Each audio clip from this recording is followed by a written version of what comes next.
Hey, board gamers, BJ from Board Game Gumbo here, back with episode 59 of Gumbo Live. That's right, it's season 4, and we're kicking it off tonight. Gumbo Live, the #1 Facebook Live talk show dedicated to board gaming. Our special guest tonight, Eric Buscemi of the Cardboard Hoard, who's also one half of Patrick and Eric in the Morning.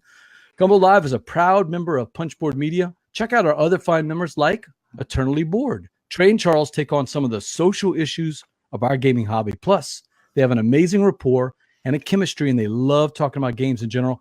I got to meet Charles and Trey at BGG Con, and they are every bit as charming and funny as they are on the show. So it's a podcast, it's a video show, it's Eternally Bored. Check them out.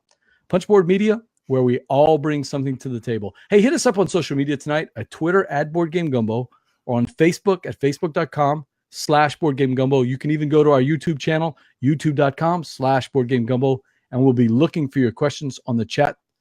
But enough blather, let's get right to our guest, Eric Buscemi. Hey, man, welcome to the show. Hey, thanks for having me, BJ. Eric, first time on the show, so if you don't mind, give us the quick elevator pitch about who you are and what is the Cardboard Hoard.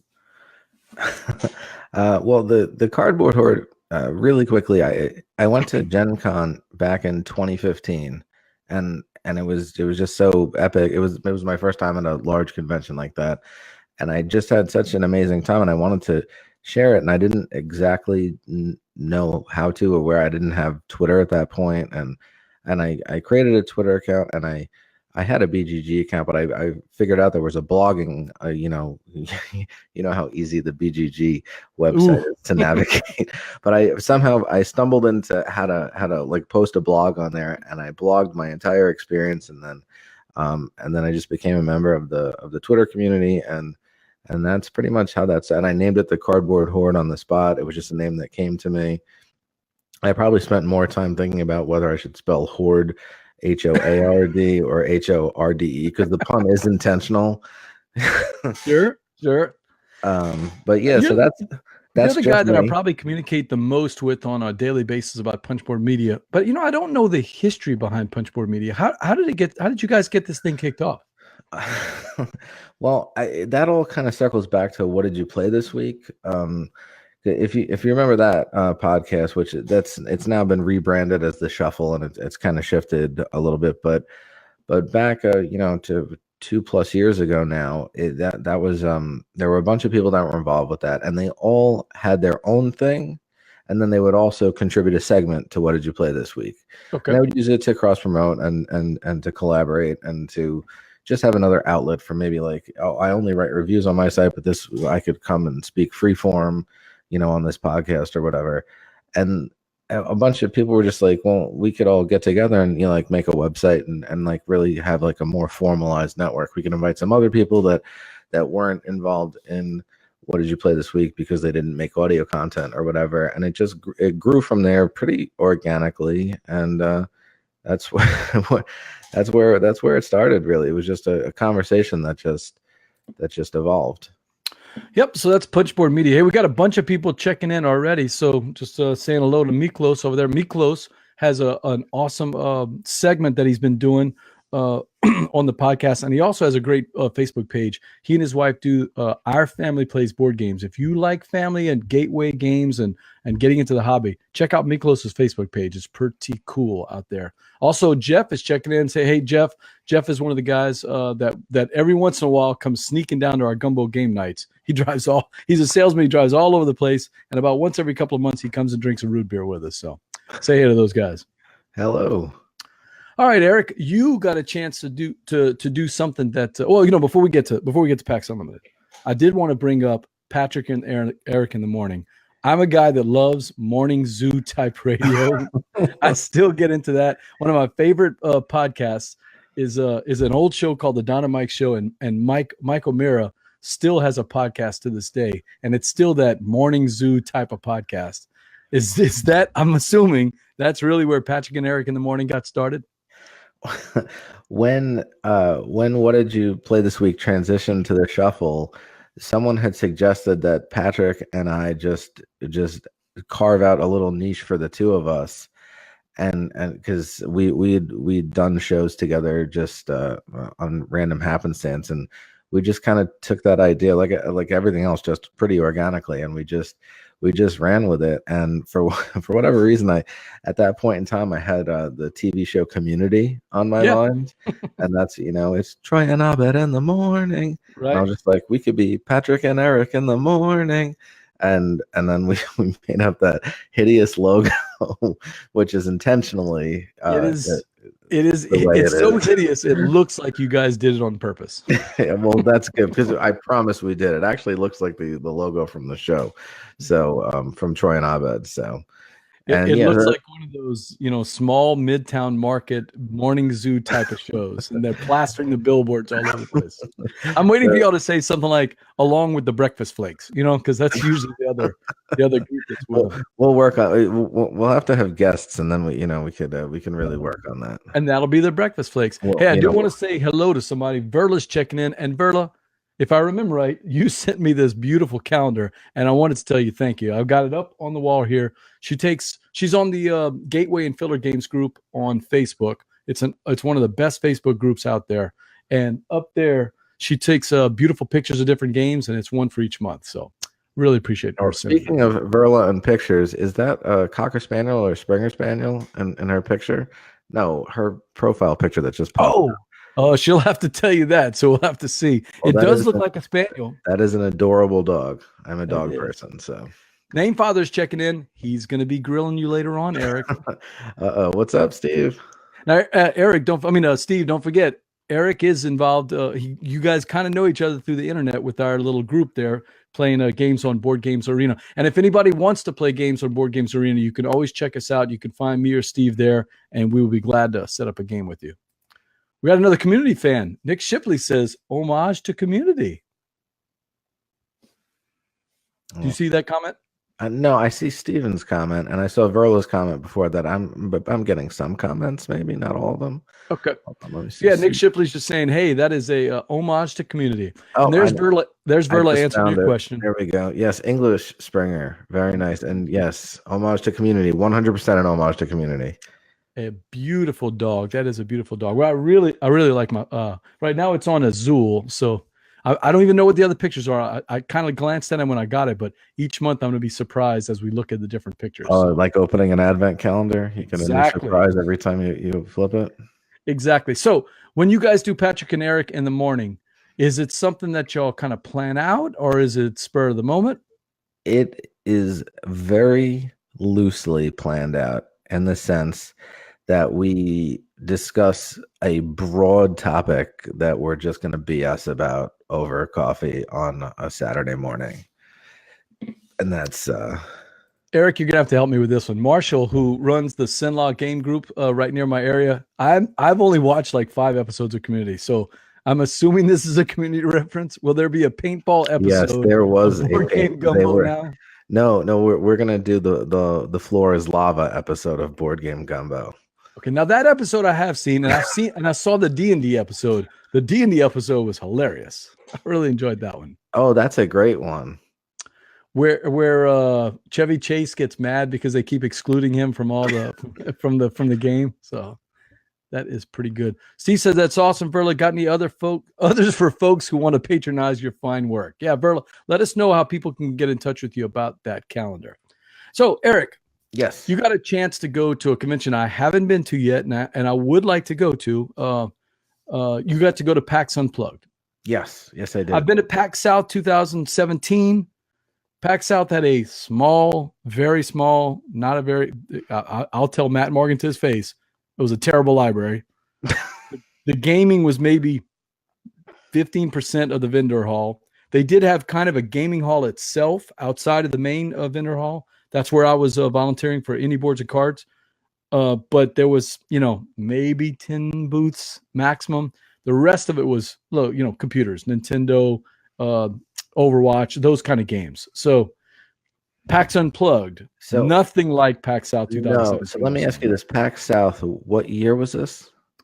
2017. The year that they announced PAX Unplugged. They announced it at the PAX South 2017 show.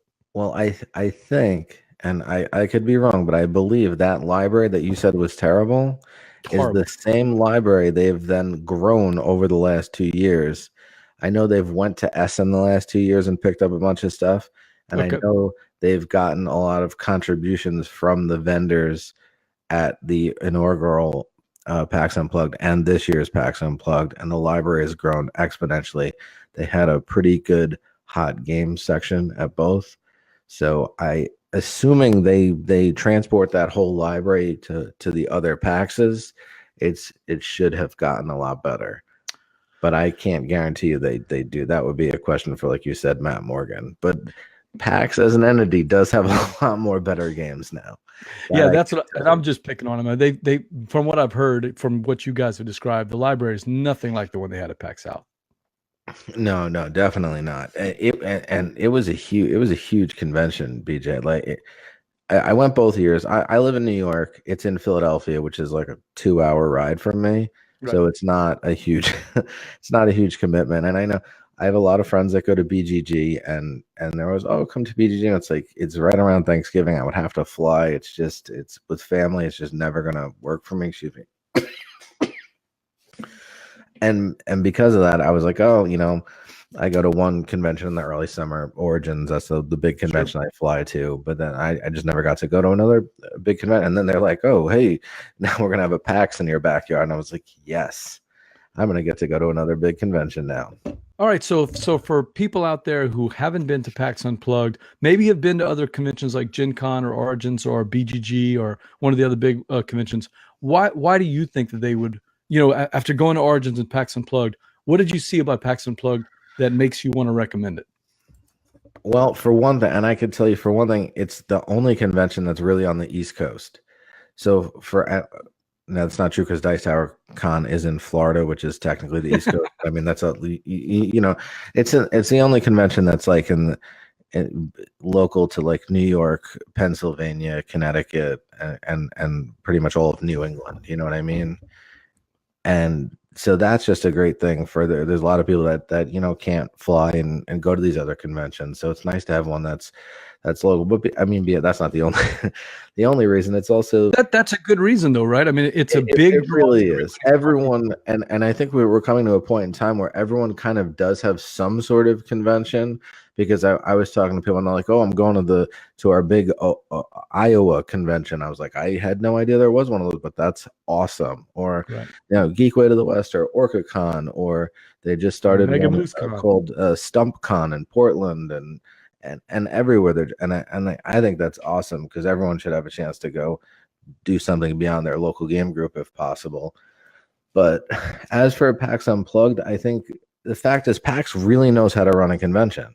They have many years experience running a convention. So when they were like, this is our inaugural con, and it was like almost as big as Origins, and they didn't flub it at all. And then this year, I'll swear it was almost as big as Gen Con. Right. Maybe not Gen Con 50, but like when I went like 3 or 4 years ago, that Gen Con. Yeah. And I was like, wow, in 2 years, they've gotten to the point where they're like Gen Con light. And apparently you're safer. And apparently you're safer at PAX Unplugged than any other convention in the history of the world. That was my one downside to the second year.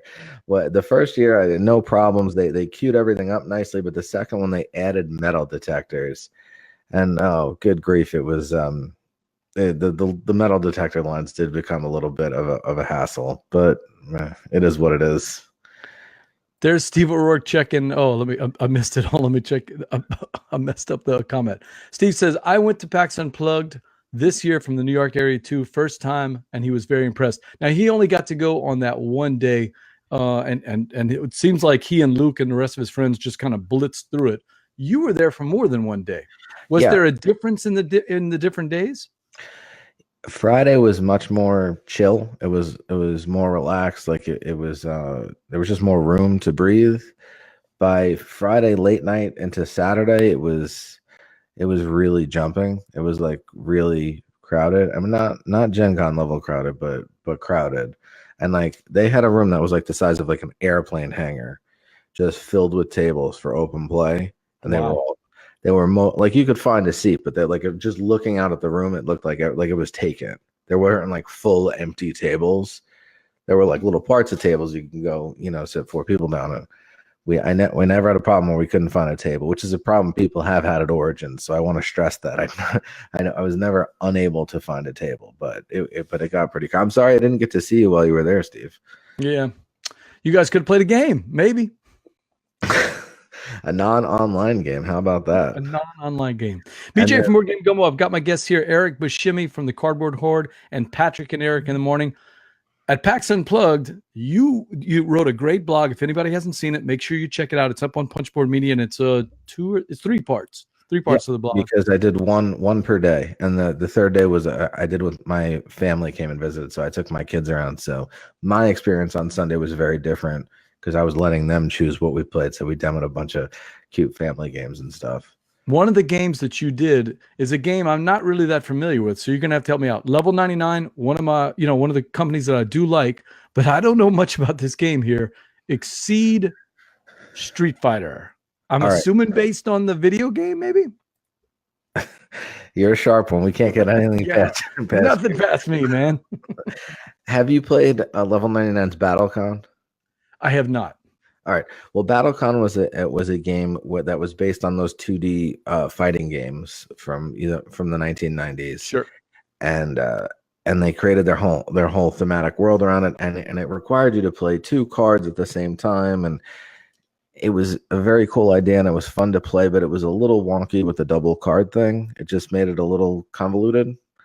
This is a similar thing where it's trying you're doing the 2-player side-scrolling fighting game thing again, but this time they have the license for Street Fighter, and you're just playing one card at a time, so it was just a lot smoother and more streamlined, and we played it in like 10 minutes, but it's definitely not, you're not going to play it in 10 minutes and then put it away. You're going to want to play it a few times. Yeah. And my son and I have been playing a game called Bushido by Gray Fox. Yeah, Gray Fox. That one has dice, but it's the same. It's a similar back and forth kind of thing. Back and forth, but you got the dice. But when we play it, we never play just one game. It's like you got to play 2 or 3 games back to back. Yeah, and all the characters were different. Like it's not just the art that's different; they have different abilities and stuff like that. And yeah, you could buy them in different boxes. Each one has like 4 characters or whatever. So it's one of those things you can get into as much as you want to. Also, like a Dice Throne is similar to that as well. But yeah, if you had to say it was close to a game, would you say it's like Dice Throne? No, there's no dice. Okay. In the same way with Bushido, there's no dice. I would say it's like BattleCon. That's not going to help you. Yeah. Baseball Highlights 2045, where it's that play a card, and you're looking for the reaction from the other side while still being offense and defense. I have played that one, but there's also you're in a line. You see the board on that picture you put up? Your characters are in that line. Okay. So your attack only hits if you're within 2 or, depending on, and then some of the cards allow you to move or, stuff like that. Oh, so this is an actual physical representation of where the fighters are. That's a playmat. Yeah. What you're seeing is a playmat, and all those black spaces are where your fighters are cards. Okay. That you put down. And then you have a hand of different cards that you're playing to manipulate the fighters. Okay. That makes sense. I kind of vaguely remember the video game. It's you scroll through different street scenes and you attack all the baddies with the environmental elements and things like that. Sort of like that. No, I think that's Double Dragon you're describing. Oh yeah. No. Street Fighters, you're going 1-on-1. Ken versus Ryu, Blanca versus Dalsim, and you're just kicking and punching and button mashing, and you're doing the Hadouken. Like a Mortal Kombat style? Exactly like Mortal Kombat. Mortal Kombat is like Street Fighter. You got it backwards there. Okay, got it. Yeah, got it. I missed Street Fighter. I just don't remember it. Punch Out, and then I think I went straight to Mortal Kombat. So hey, Marshall, Boards Alive was basically the reason I went to try Exceed, because they had talked about how great it was. So then when I saw that they were demoing it at the level 99 booth, I was like, oh, I remember they were talking about this. I got to check it out. So yes. Yeah, Marshall Wells says Boards Alive raved about Exceed, and you're saying that's where you heard it from too. So that is pretty cool. And there's Miklos checking in. I told you he'd be checking in. Hello, next door neighbor, Texas and Louisiana. We're next door neighbors. The rest of the guys, Eric and Steve are from that area, Miklos, close to Canada. It's like above Canada, I think it is. See, when you get past Kentucky, man, it's all Canada to us. It's whatever's up there. I mean, you can get good maple syrup here, so you're not wrong. Matthew Ward, Grumpy Matthew checking in. Hey, I can't believe Matthew checking in. Woody says the Duke City's level 99 game's getting some appreciation. I forgot about that. Brad is from Albuquerque. I don't know if you knew that. Oh, Brad Talton, yeah. Yeah. I've streamed with him. I got to play that train game Imperial with him over Tabletop Simulator. I knew where he lived because we how you have to coordinate schedules with people that are in different time zones. Sure, they're in the Mountain Time Zone. I got to meet him at, speaking of, PAX South 2017.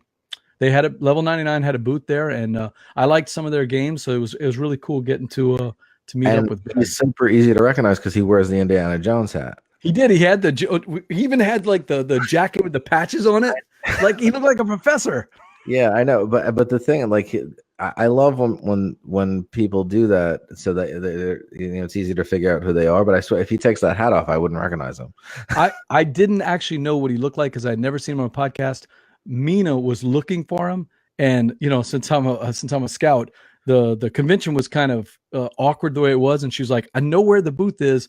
Help me find it." So Mina from Mina's Cardboard, yeah. And so I brought her over there, and I can't say I knew him. She actually introduced me to Brad, so that was kind of nice. I got to hang out with him for a little while. So actually a pretty nice fellow, and a lot of their games they're quirky, man. The level 99 have these games that are just not like anything else because there's such a video game influence to them, and you could see it because a lot of them, they have like the 8-bit art, sure, or the whole that whole Magic the Gathering influence that Millennium Blades.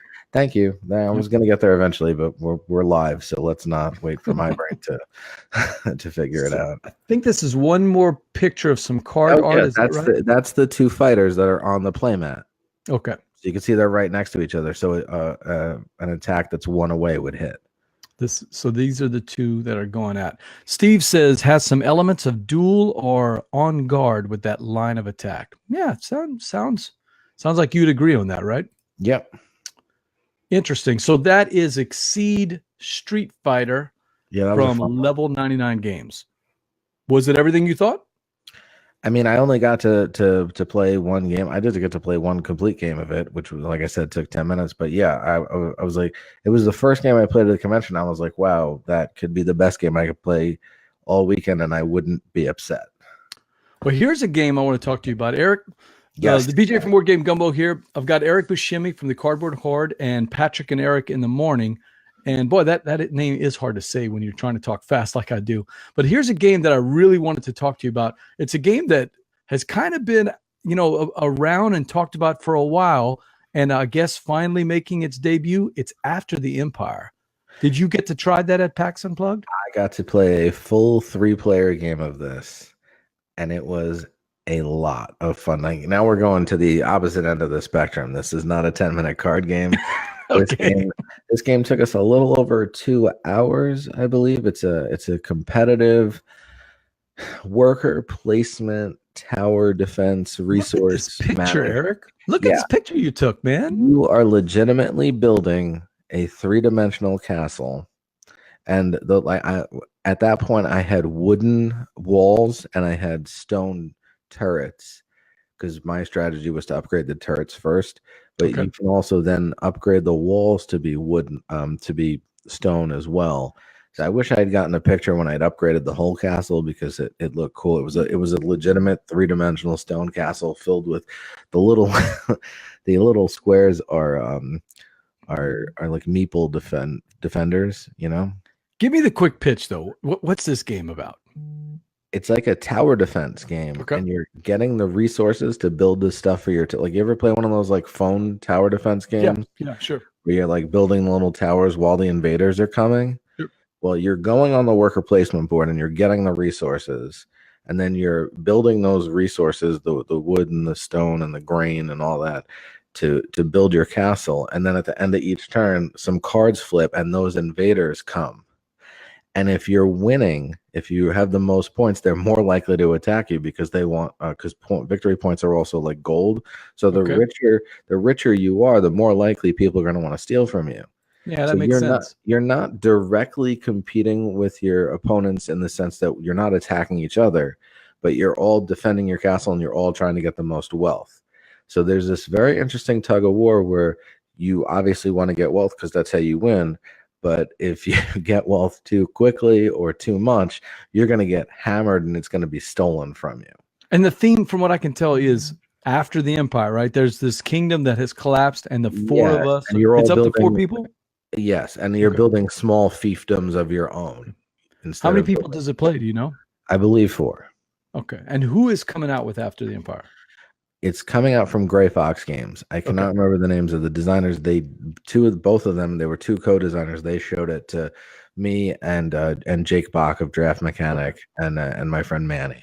I remember now. They announced, the original designers announced that they were going to put it out themselves a couple of years ago, and then Gray Fox picked it up, and then it's been in development weeks before they were going to put it on Kickstarter. Right. Yeah, that's why it has like pretty much finished art and pretty well done 3D modeling design.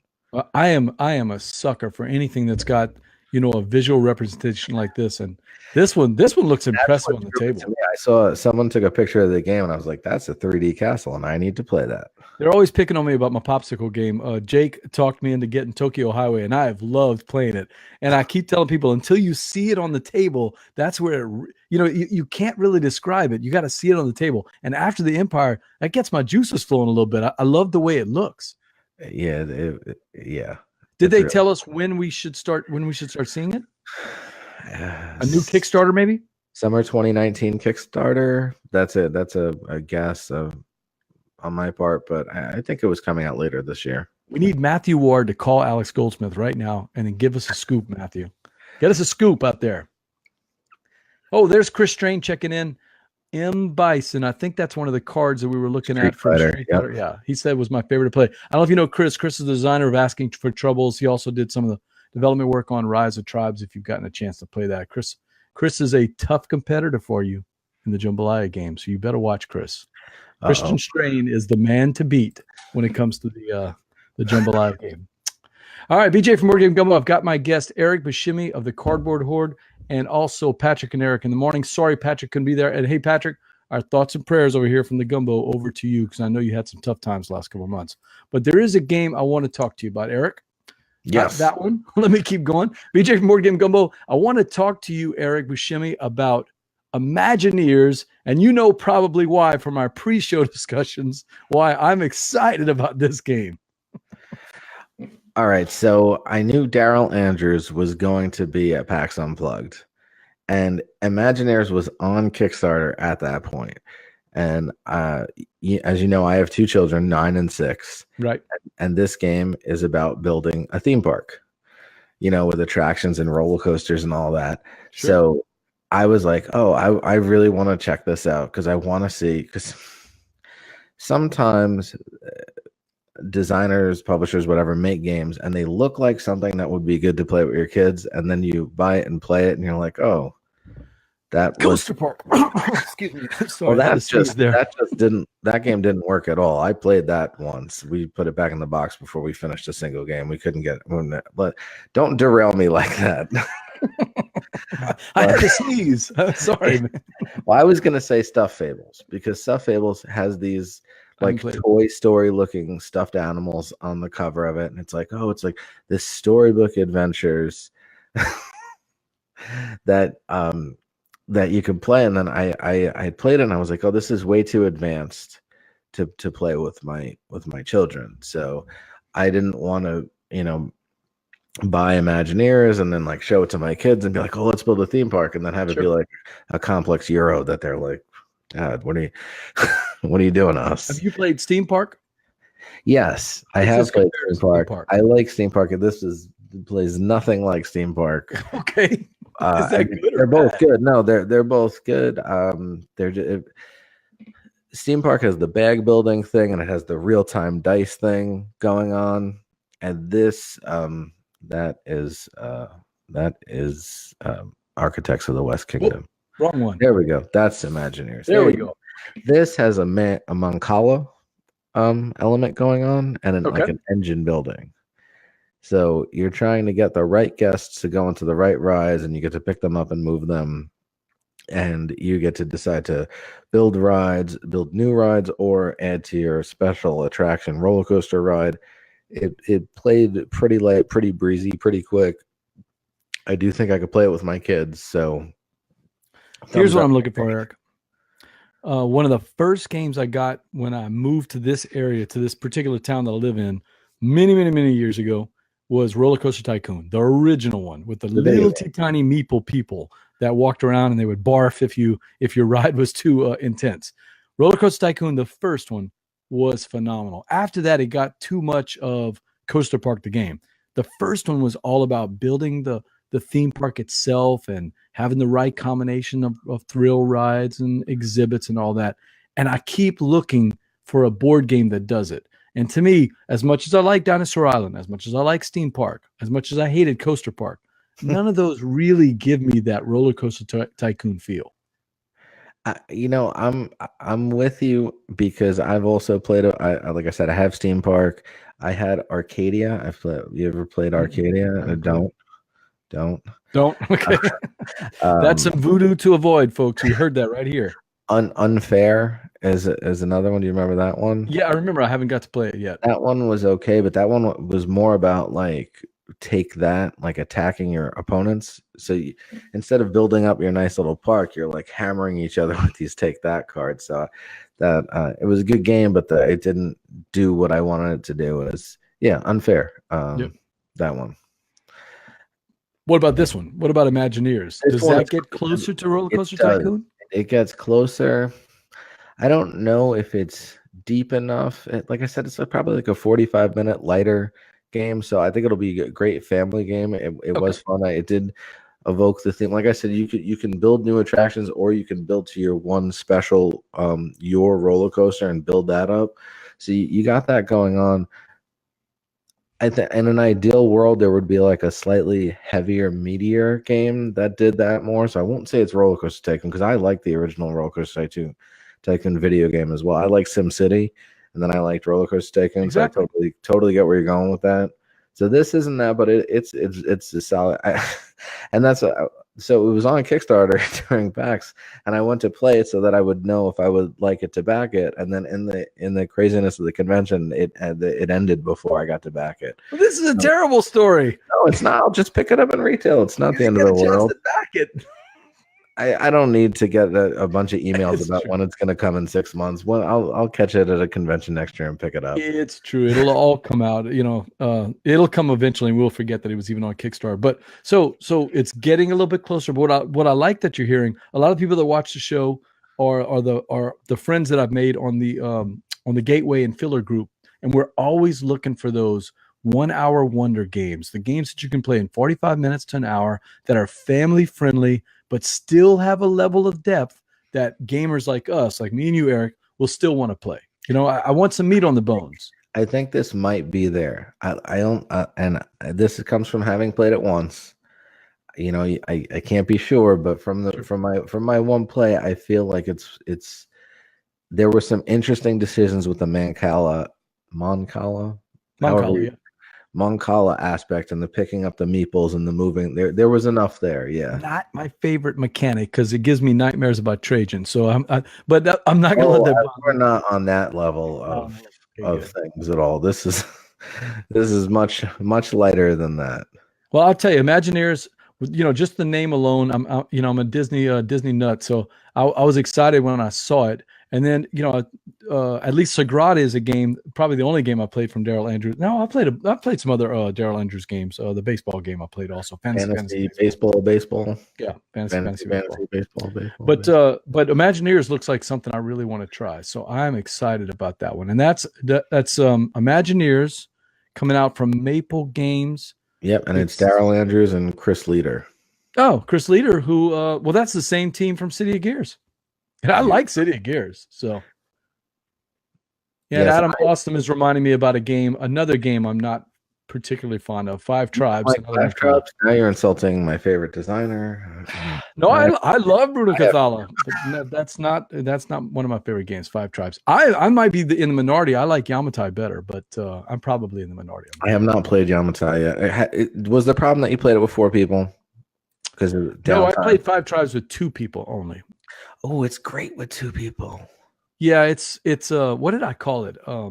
Math the board game. Then you could do the double. It was Math the board game. Look, I'm as Alice Goldsmith will tell you, I love all games. So for me to say that I don't like a game, I really like it. It's not that I don't like it. It's just not one of my favorite games to play. So yes, Matthew Ward is reminding me about Crusaders from Tasty Mitchell. I demoed it at Dice Tower Con 2017, and we actually have a copy in the Gumbo that hopefully I will get a play in tomorrow night. Bradley backed it and has played it a couple of times already. So have you played Crusaders Thy Will Be Done? I have not. I know Seth Jaffe was working on that one for a long time, but I have not had the chance to play it. But that's wrapping up Imagineers from Maple Leaf Games, and we should see that out. There's a couple of more games I want to talk to you about. So let me take a look and see if I can find the one. Is this it? That's Tiny Towns. BJ from More Game Gumbo. I've got my guest here, Eric Buscemi of the Cardboard Hoard, and Patrick and Eric in the morning. And we're talking a game from AEG, who I spent some time with at BGG, but this game was not out yet. Tiny Towns. Tell me about Tiny Towns. I loved this game. Wow. I love little puzzly game. Like I love all those Tetramino games, you know, like Patchwork, and more recently Bruno Cathal did Scarabia. Yeah, good luck with that one. Pronounce that one. And all that sort of thing. Christian's all over me. You don't like 5 Tribes. Shame. That should be 5 shames, Christian, not 4. Oh, yeah. Or 6 with the expansion. So back to Tiny Towns. That's another. So I also is there a Mancala in that one? No Mancala. No Mancala. That one is just like it's a little city building thing, and you're doing like this pattern matching. So you're taking these little cubes. So you have, what is it, like Quadropolis? Can you go back to the other pictures? I don't want to. Yeah. So you got that 4x4 grid, right? All right, I've got it soloed up for everybody to see. And on the 4x4 grid, you're going to be placing little cubes. And when you place certain patterns of cubes, it will allow you to place one building in any one of the spots those cubes occupied. Okay. And those buildings are how you score. And if you're not clever, and if you don't manipulate the cubes right, or if the right cubes don't come out, you're going to lock up your board, or you're not going to get them in the right scoring configurations. So it's a super little puzzly, little thing. And it's another one that plays pretty quick. It was under half an hour, but there was definitely meat on this for people that don't mind the abstraction. Like you're not. Any similarities with the Quadropolis? No. I have not played Quadropolis, but I'll guarantee you it's not going to come in a box that big, or I'll be mad if it does. It shouldn't. So Tiny Towns is actually a small box too, which fits, right? It should be. Although it's going to have a bunch of nice wooden building components, so that's neat. Who's the designer? That's Peter. Yeah, his first name is Peter. His last name's not coming to me either. Dang it! What good are we? Yeah, we should know that. So Tiny Towns, that's from AEG. It's not out yet, correct? You couldn't buy a copy while you were there, right? No. That's going to be out in March, April. Okay, give or take. Is that going to be a Kickstarter or a right to retail? That's coming from AEG, so that's not really their thing. Kickstarter, right? I can't think of any. I think Thunderstone Quest, I think, was one of the few, right? That's fair. Yeah. That's fair. Other than that, they don't do a lot of Kickstarters. No, I think this one's coming right to retail. So that's Tiny Towns. Look, I was picking on you about it. I love town building games. I love tile building games. That's probably my favorite genre. New York 1901. I might be the world's biggest fan of New York 1901 because of the fact it's not only building, it's also tiling. It's got two of my favorite mechanics in there. I just love those kind of building type games. You're gonna like Tiny Towns, and you're gonna like talking about it in your casual game group, the Gateway and Filler groups. So a good game for that too. Yeah, perfect. Oh man, Verlo, we're getting all kind of great games here for our group. And I know most of the people that I talk to in the hobby, they're heavier gamers than I am. Yep. Which is to say I don't like heavy games. I like heavy games. I just don't have the opportunity of the group to play them a lot. So I tend to skew lighter to what I could play with my family and with my friends locally that like lighter stuff. So Have you played? I think it's pronounced Limes, if I remember right. Steve's talking about love the puzzle of that Limes or Limes. I think it's Limes. One of my favorites is a 4x4 small card laying tableau game. Tiny Towns looks more building than rotating patterns. Yeah, True? you're not rotating. Yeah, like the picture you have up right now, you see how the one building you need a blue cube, a yellow cube, and two brown cubes? Sure. And then the other one you need the two yellow and the gray and the brown and all Sure. that. So you're putting the cubes, one cube in each of your 4x4 grid, and then you can decide to take them off and put a building in, which will then open 3 other squares back up for you and let you build other stuff. And then you'll want to score them. Someone's want to be in the same row, or some want to be near other kinds of buildings and stuff like that. Is there any room in Tiny Towns for something like this? I don't think I think it's more like a Western town. I don't know about this skyscraper thing going The on. MetLife building. That's what I want to build. I want to build the MetLife building. BJ from Board Game Gumbo. I've got my guest here, Eric Buscemi from the Cardboard Hoard, and from Patrick and Eric in the morning. And I got another game I want to talk to you about. Let's see if I can find it. And there it is. I can't believe you played an old Milton Bradley game, Wacky Races. Totally didn't. I hope you're just messing with me. I did. I am. I'm just. I did play Wacky Races. I did not realize there was an older Milton Bradley. There it is. I'm assuming this is the one you actually played. You're trolling me. Yeah. That. Not only that, I think that's the picture I took of it. Yeah. It is. That's your picture. Yeah. I wanted to see you riff. I wanted to see you riff about a Milton Bradley game for 10 minutes. And now I want to go play it. I don't mind old kitschy games. Those are fun. So Wacky Races. I'm going to say something. I don't really remember Wacky Races as a kid. I remember I think the one that it was kind of built on or based on, but this particular one, I'm not really that familiar with it. Yeah, there was a few different versions of it that had different sets of characters, but like Dick Dastardly and Muttley were in all of them. So I remember Muttley. Yes.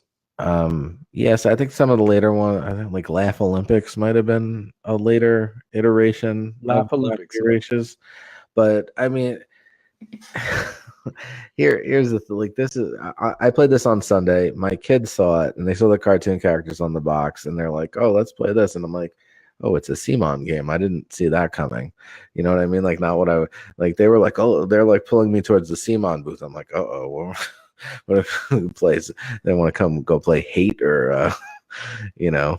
When they announced Wacky Races, come on, be honest. That's not what you were expecting from Simon, right? No. They announced Wacky, and it has minis too, and they're gonna even sell them painted. And I saw the painted minis; they look ridiculous. But now, did you get to actually play Wacky Races? I got to play a whole game. So how many players does it play?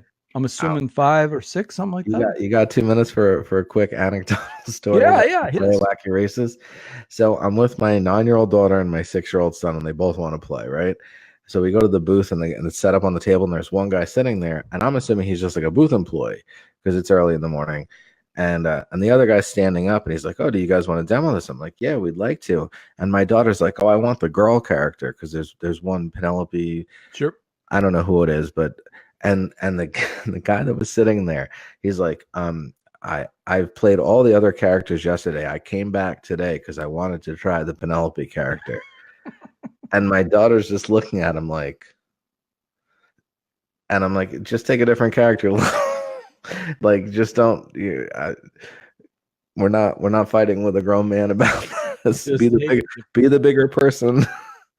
So, but I guess I was a little surprised at that. But I mean, yeah, he came back for a second day because he really wanted to try the different powers of all the different players. So I could see it from both sides. But is that a game you're probably going to get for your kids? 100%. You couldn't buy it at the con for my kids, right? Like I bought Fireball Island for my grandkids. I have that too. PJ. My kids love it, but yeah, I like it a lot too. I haven't got my 2 boys to play. Thank you, Steve. It was Penelope Pit Stop that she wanted to play, but you know what? When I buy it, she can play Penelope Pit Stop, and we did play it. It was fun. Again, this is a lighter game. I think this one took 20 or 30 minutes. Wait, you brought up a good point though. How do you compare it to Fireball Island? How would I compare Wacky Races? Yeah. Nothing? No, this is a race. This is a straight race. Okay. Like if you see the cards that are making that like U shape, and all all the minis are at the one side. You're like racing along that track of cards. Ah, so not a big plastic thing to go around or a board or anything like that. No, just the plastic minis are the bling Okay. of the game. Okay. And then it's just using clever card play. Okay. So interesting. Yeah. That's probably going to be a try before I buy it thing. And I know there's a lot of people that don't love race games. I like race games. I like lighter games. I like the theme. I like the cool minis. I like that my kids will like it. So it hits a lot of buttons for me that I appreciate. Objectively aren't going to hit for other people. I like race games. I love Downforce, and in fact, I'm a little jealous. I'd love to buy a Wacky Races, grab those cars, and throw them on my Downforce game. That would be kind of cool. No one is stopping you. Yeah, and it looks like they come in all the colors too. That is. I thought about buying the Mario Kart Monopoly game and just taking the cars and tossing the rest of the game. You're not the only one. In fact, I keep eyeballing them at Walmart. They sell the little packs that you can buy all the different stuff. I might end up just buying, or it's GameStop. I'm trying to remember.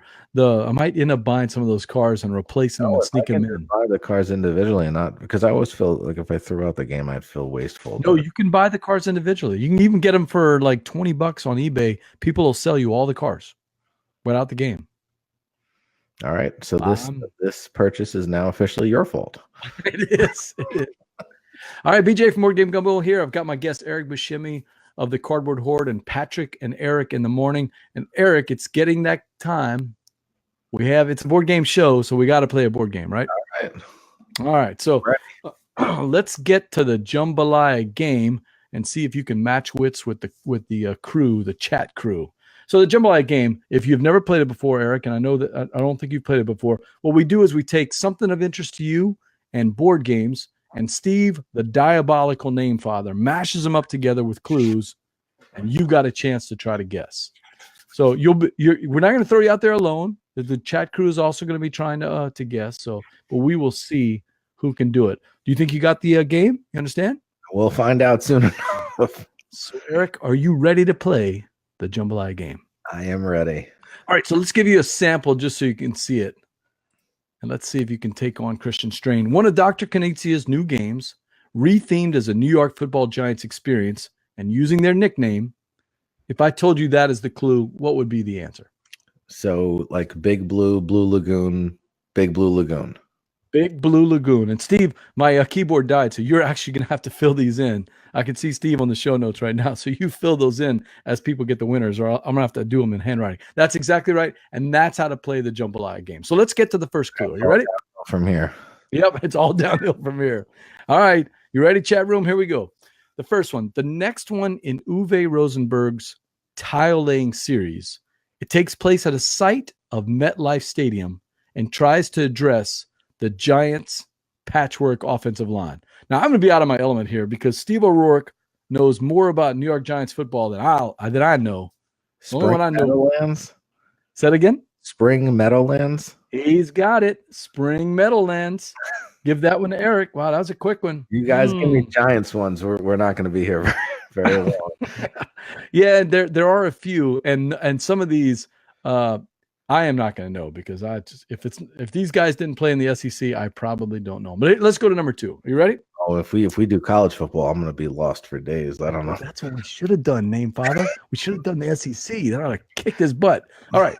The new card and worker game. This new card and worker game has you all competing to ascend the throne as the new leader of the family that owns the Giants. Who will wear? And that's it. That's your clue. There's Christian saying, I'm out. I'm out already. Hold on. I know who owns the Giants, but I know Christian. They're now not all what the game is. They're not all football giants. So don't worry about it. Can I get a repeat on the question? Yeah, absolutely. So it's this new card and worker game has you all competing to ascend the throne as the new leader of the family that owns the New York Giants. Who will wear the ... So the Mara crown. So he's got the name and he's got the game, but can he put them together in the right mashup? Yeah, Steve. Mara. The what? I actually don't know what game it is. Oh, so he doesn't know the game. It's wear the something crown. Chat crew, if you guys know this game, you're going to steal it right from under him. The owners of the Maras, guys and girls. Washington Mara and his family, right? Or is that the old? It was Wellington Mara. Wellington Mara, not Washington. Wellington Mara. I believe it's Chris and John Mara, but it's definitely Wellington Mara. That I do remember. What? The throne? Dice throne? Who will wear the? Yeah, I think we're stumped. I don't know if the chat room can steal it, Steve. I think this one's going to be over their heads. You guys from up there near Canada, y'all are about the only ones that could get this. What do you think, Steve? Should we call it, Eric? Call it. I got all everything I could figure out. I already figured out. I don't. You're close. The game is the Crown of Amara, so it's the Crown of Amara family. The Amara family. Oh, I got you. I didn't know the game, so yeah, that's a tough one. All right, here's one for you. You ready, Eric? Hopefully. Herman Edwards. You know Coach Herm. I know Herman He Edwards. still sends thank you notes to this hapless quarterback who we've mashed up. Oh, there's Matthew Ward. Matthew Ward would have gotten it. You know what? We got to give that to him, Steve. He has a Crown of Amara. I'm going to give it to him. The chat room is a little bit behind, of course, because of the internet delay, but I'm going to give that one to Grumpy Matt. We got to give that one. So Herman Edwards still sends thank you notes to this hapless quarterback who we've mashed up with a kid's game about dancing farm birds. Dancing farm birds. Steve is cruel sometimes, man. Dancing. And he loves this particular game. He's mashed it up with a couple of different people, and I've never played this game. I guess I'm going to have to play it at BGGCon one of these years. Is this an old game, a new game? Steve will have to help you out with that one, Steve, if you want to give him a hint on that one. But I guess first think in terms of the quarterback, Herm Edwards. If it's Herm Edwards, you're talking New York Jets. You got to be talking Mark Sanchez. He of the infamous butt fumble. If it's not Mark Sanchez, then I really got nothing. Yeah, it's not Mark. You know what, Steve? This one's going to be tough for everybody. If he doesn't know it, that's going to be tough. I don't know how anybody else is going to get that unless Luke's watching, maybe.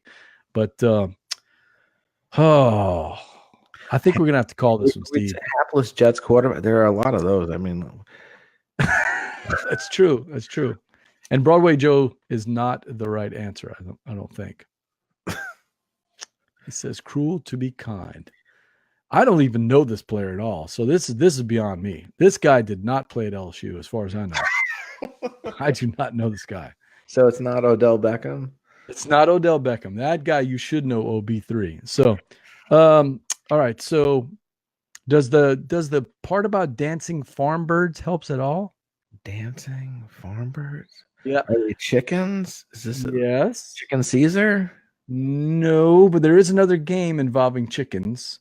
Dancing chickens. It's a dance that you see at a lot of hockey games if you watch hockey games. I told you I like football. Dang it. I've never seen it at a football game. From Herm's playing days. He was an Eagle. Was it an Eagles quarterback? Oh, it's a hapless Giants quarterback. I didn't say Giants. He says Herm's playing days. He wrote hapless Giants quarterback from Herm's playing days. This is whoever Herm sacked, and this is the Miracle in the Meadowlands. Adam says Farmville, no, and it's not Funky Chicken, Marshall. Hapless. Steve does say it is a hapless Giants quarterback.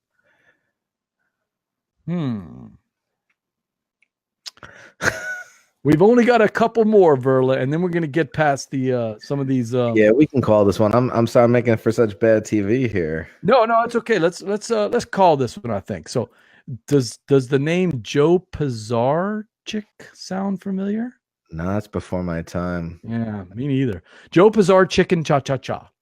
That's the name of the game. The Chicken Cha Cha Cha game. I'm not familiar with that game either. I'm really striking out left and right here. I know it because Tom Vassell talks about it all the time, but I do not know it. I do not know it either. So no, that's one. Okay, here's one. If I know this one, you better know this one. I hope so. Let's go to number 4. This wide right kicker of Super Bowl infamy and a trade you could make in Catan. Norwood for sheep. There it is. Back on the right side there. Nicely done. So Steve, that's a win for Eric there. Steve says I'm old. Yeah. Well, if you're old, Steve, then I'm pretty old. Oh my I God. grew up with Dave Brown and Kent Graham as the Giants quarterbacks, so I'm not young either, and they were hapless. All right, here's another one. And again, if I know this one, you should know this one. So let's try this one. This great Giants linebacker brought the smothering defense of the Northeast to the freewheeling adventure of the wild, wild West. All right, it's got to be LT. So, Adventure in the Western Legends. This great linebacker brought the smothering defense of the Northeast to the freewheeling adventure of the Wild West. I'm going to give a hint here. Pretty sure it's got some dice combat in the game. Does that help? Dice combat. Bang? No, not Bang. Oh, dice combat in a Western. The game the Secret Cabal talks about all the time. Does have a card version of it that Steph Hodges just loves. Oh my God, she loves this game in card form. So there's a dice version and a card version, and it's still not Bang. No, the dice game the dice are part of the main game. Okay, but there's a just cards version. There is just a cards version too, if you want to play that. The freewheeling adventure of the Wild West. It's not Tiny Epic West. No, it's not Dice Town. I wonder if you've played this game. Maybe you haven't played it. I know so many Western. Oh, is it the one with the? Oh, Steve's being nice. He says not LT. Oh, Jesus. Maybe that'll help you if you think of another great Giants linebacker. Carl Banks was his contemporary, who was also ridiculously good. Oh, but if we're talking more recent. No, this is another guy around LT's time, because I remember him. Leonard Marshall. Is it something with Marshall in it? Marshall? No. Not Leonard Marshall. I would know Leonard Marshall. Pepper Johnson? Leonard Marshall went to LSU.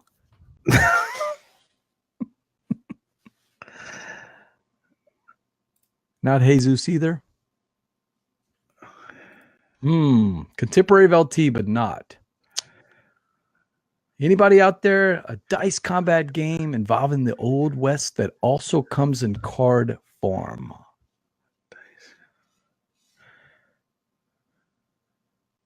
Little shootouts on the board. Nope. Man. Doomtown? No, not Doomtown. No, there's no dice in that. Nope. I think I'm right. I think this one has dice combat. As that's what I remember. I have not played it. I've been trying to trade for a copy of this game. I'm going to get it sometime, man. All right, Adam, I'm going to say the clue again here. This great Giants linebacker, not LT. Harry Carson City. He's got it. He's got it. Carson City. I was thinking of all the wrong linebackers. Did you forget Harry Carson? Oh, Marshall was right there. He just missed it, Marshall. You were so close. Carson City, Harry Carson City, of course. Nicely done, Eric. Very nice. All right, I know that Verla and them want to play, so we got to do something that is not football related. Adam was close. So let's do something that's not sports related. All right. I know you like music, right? You're a music fan, huh? Some music. All right. For some reason, Steve likes clues where I have to sing, and my voice is terrible, so I'll get a little bit of water in me. Ready? Oh boy. Summer has come and gone. It's time to get my tractor on. Wake me up when September ends. That's it. That's your clue. What's the game? There you go, Steve. How's that, man? I know you like that one. Summer has come and gone. It's time to get my tractor on. Wake me up when September ends. If you don't know that song, it's only because my voice is so bad. Come on. No, man. I vaguely recognize the song. I can't place who sings it, which would probably help me. Yes, sing puppet. Yeah, if you, I'll give you a big broad hint. I know the tractor is the part that's out of place. That's in the lyric. Thank you, Berla. Thank you, Berla. I am gonna sing. I love the singing clues. Secretly, I don't tell Stevie this, but I do like the singing clues. So, all right. So what do we got here? Yes, if you knew the band, you'd have the game. And yes, tractor is the big hint, of course. So, and I am allowed to write one or two of the clues, because most of the time, if I write more than that, the chat room kills me because they don't like my clues. But I was rather proud of this one. Christian is close. Green Fields Day. Boy, he's close. It's Green Day. He's close, but what's the name of the game? No, do not give that to him, Steve. No, do not give that to Christian Strain. He's got it all mixed up. No, take it off. He's writing on my show notes. Christian, you're close, but that's not it. Oh, wait, here we go. Oh, that's why he's marking it down. No. Fields of Green Day at the chat room. Marshall Wells got it, and he got it right before my buddy Jason James. Fields of Green Day. Green Day. Well done. Well done, Marshall. Very nice. Well done, chat room. Very nice. All right, so let's switch gears on you there. You ready? Let's do it. How about a game, Eric? How about a game where you chuck dice to help Marvel characters learn to scuba dive? Now, that's a game I know you would play. Dive Masters? Dive Masters. Okay, I threw an easy one out there. That was a pretty easy one for you. Boy, everybody was all over it. Fields of Green Day, Fields of Green Oral Day. Lots of people checking them out. So, yeah, give Eric that one, Dive Masters. And you're a big diving fan, I hear. Is that right? I don't, living in New York, I don't get to do it very often, but every time we head south or somewhere where the ocean is not cold, my wife and I do like to dive. Yeah. All right. Let me see if I got another one here. Okay. Man, that one, Steve. Okay, Steve, I'll go with that one. All right. This one you're being cruel again, Steve, but let's see. Just another alternative rock Seattle band who planted anthropomorphic vegetables as a side gig. Mr. Cabbage Soundgarden. Oh my God, he got it. I was like, there's no way anybody's going to get this one. Wow. Hey, I got to give you the clap for that one. That was nice. Very well done, Eric. Ooh, I did not think anybody was getting. Now, look, that is a game that you hear people talk about on podcasts and stuff, but I've never actually seen it in the wild. Have you played it? I have not seen it in the wild, but Derek Davis has played it like 80 times, and wow, he's a big fan of it, which is why it's so. And also, I've played some games by the designer of that game, but not that game. All right, I'm going to throw you one again. This is one Steve wants me to do, so do not blame this on me. I'll throw it to you, but because I have no idea who he's talking about here. Let's go back to a sports one, right in your wheelhouse. Ready? Yeah, we'll see. A tight end who once anchored New York's offense also has the hidden talent of designing rich and opulent French ball gowns. Now, this game has stumped a couple of people on the show, which surprised me because so many podcasts talk about it. But I've never played it, so we'll see. The name is Rococo, and it's Steve. Oh, hey, Steve, he's got the game already, so that's different from the last time we used this game. I had faith in you, Eric. BJ is the giant tight end. Yeah, Matthew, your buddy Alex Goldsmith is always talking about this Mr. Cabbagehead game. I'm going to have to try it. Shocking. Mark Bavaro. Oh, he's so close, Steve. He's so close. Mark Bavaro, and what's the game? Rococo. Say the clue again so I could figure out how to phrase this. The tight end who once anchored New York's offense also has the hidden talent of designing rich and opulent French ball gowns. I don't know how I would phrase those two things Just together. Put them together. Just mash them together. Mark Bavaro Coco. There it is. He's got it. 3-pointer. He's got it. All right. Wow, Eric, you're killing this one, man. That's a lot of them here.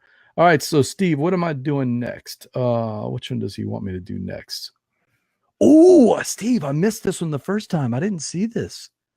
Ooh, I like this one. Eric, are you ready?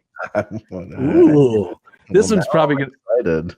This one I wouldn't have gotten, but you know, now that I see the answer, I mean, I know what it is, but I wouldn't have gotten this one. But here we go. A rap funk metal with leftist Vikings. Apparently, capitalism led to Ragnarok. Did you know that, Eric? Is that something you cover on your daily basis? That capitalism is leading us to Ragnarok? So, rap funk metal with leftist Vikings. Apparently, capitalism is what leads to Ragnarok. Ooh, I can't wait to hear the chat room with this one. Raiders of the Machine. You're on the right track. I'll tell you that. Chat crew, this is one you can steal because he's on the right track, but he's missing a couple of elements here. Leftist Vikings, rap funk metal, and capitalism. That's what leads to Ragnarok. You mash all those things together, and you're going to hit Ragnarok. All right, here we go. Steve is confident you're going to get it. He's like hovering over your name right now. I don't know, Steve. He's really hesitant right now. I think there's a hesitancy that I'm feeling. Rage Against the North Sea. Oh, he's so close, Steve. So close. No, don't put his name. Oh, somebody got it. Somebody stole it from you. I don't see it yet, but he's locking it in. So I'm waiting for the chat crew to come in. There it is. Marshall Wells has got it. Well, I had the wrong Viking game. You did. You had the right band. You had the wrong Viking game. Nicely done. Oh, Adam is mad. He was like, Marshall doing well for himself tonight. That's 2 clues on there. We only got a couple left. Are you ready? You got time for a couple more? Yeah, do it. Okay. Here we go. Oh, I don't know this one, Steve. I can't go to that one. Let me see what we got here. You got one you want me to finish up with there, Steve? Let's see. Let me just look through this list to see which one he wants me to do. Wait, you have like extras? Oh, he's got tons of these, man. We can go all night. You know anything about the Beatles? I got like 20 more on the Beatles if you want to. Yeah, you've left my wheelhouse. Okay, so yeah, that's what I'm saying. Steve has hundreds of these, hundreds of them, but these are geared to you. So let's see. That's the one. Okay, so Steve's giving me a hint as to one he wants. Again, right. I'm not so sure about this one because it's a tough game, but only because I haven't played it. It might be a game right in your wheelhouse. You ready? Last and final clue. Here we go. Before I do that, I'm looking. I don't see any from Christian Strain. Boy, Christian having a tough night tonight. All right, here we go. Because you hyped him up. That's your fault. I did. He doesn't like the sports ones, though. All right, here we go. This Giants running back needs to stop fumbling the ball or dropping stitches before he could play this game of making nets and lace sets near Venice. Now, if that's not an obtuse clue, I don't know what is, Steve O'Rourke. Say the clue again. All right, here we go. This Giants running back needed to stop fumbling the ball or dropping stitches before he could play this game of making nets and lace sets near Venice. Nets and lace sets. Yeah, I think set is plural. So making nets and lace set near Venice. I tell you probably going to want to focus on that running back. I'm guessing it's Tiki Barber. I'm not sure if I know this game because Tiki Barber had the fumbling problem. So it's the game has Barber in it. What game is it? It's a game that's I think Steve knows this one, and not a lot of people know it because I've never seen it in the wild and I've never played it. And it reminds me of another game. So it sounds very similar to a Inca and Marcus Brand game, if I remember right. Oh, I can't pull up my chat because my keyboard died. So No, the game is set near Venice.